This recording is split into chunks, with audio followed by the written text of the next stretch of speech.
చాలా సింపుల్‌గా అండ్ క్యూట్‌గా మా సిస్టర్ హల్దీ ఈవెంట్ ఎలా జరిగిందో చూసేయండి. ముందు రోజు ఎక్కువ పనులు ఉండడంతో అందరం పడుకునేసరికి లేట్ అయింది. మేము లేచి బయటకొచ్చేసరికి ఊరంతా చీకటిగా, చల్లగా, భలే ప్రశాంతంగా అనిపించింది. ఒక పక్కన వంట పనులు స్టార్ట్ చేశారు. మరో పక్కన హల్దీ ఈవెంట్‌కి ప్రిపరేషన్ కూడా స్టార్ట్ చేసేసారు. డెకరేషన్ చాలా సింపుల్‌గా చేపిచ్చారు. కానీ చాలా బాగుంది. ఎట్ ద ఎండ్ అవుట్‌పుట్ ఇలా ఉంది. మాకైతే చాలా బాగా నచ్చింది. అండ్ అలాగే పెళ్లి కూతురుని చేశాక తను కూర్చోబెట్టడానికి పక్కన స్టేజ్ కూడా రెడీ చేసేసారు. మా సిస్టర్ హల్దీకి ఇలా రెడీ అయింది. ఆ డ్రెస్ చూసినట్టు నేను ఒకటే అన్నాను, కొంపదీసి సంగీత్‌కి ఏసుకోవాల్సిన హల్దీకి ఏసుకున్నావని. లేదు లేదు హల్దీయే అంది తను. ఇంతకీ మీరు చెప్పండి, ఆ కలర్ చూస్తే ఎవరైనా హల్దీ అంటారా, సంగీత్ అంటారా?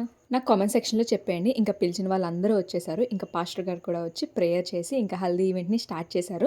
పేరుకు హల్దీ ఈవెంట్ అయినా హల్దీ కన్నా ఎక్కువ వాటర్ యూజ్ చేస్తారు కదా. యాజ్ యూజువల్ మా పెద్దమ్మతోనే ఈవెంట్ స్టార్ట్ అయ్యింది. ఇంతకీ నాకు ఒక డౌట్ వచ్చింది. పెళ్ళప్పుడు పసుపు ఎందుకు పూస్తారు? అది ఒక ఆచారమా, లేకపోతే దాని వెనకాల ఏమైనా సైంటిఫిక్ రీజన్ ఉందా? నాకు నిజంగా తెలియదు. మీలో ఎవరికైనా తెలిస్తే కామెంట్ చేసేయండి. కానీ నేను అబ్జర్వ్ చేసింది ఏంటంటే, పసుపు ఈజ్ ఏ నేచురల్ మేకప్. ఆ రోజు మా సిస్టర్ అసలు మేకప్ వేసుకోలేదు. కానీ ముందు రోజు నుంచి పసుపు పూయడంతో తన ఫేస్ అంతా ఈవెన్ గా చాలా బ్రైట్ గా ఉంది. మీరే చూడొచ్చు ఈ వీడియోలో. సరే మరి మన ఛానల్ ని త్వరగా ఫాలో అయిపోండి, సబ్స్క్రైబ్ చేసుకోండి. Will meet you in the next video. See you, by.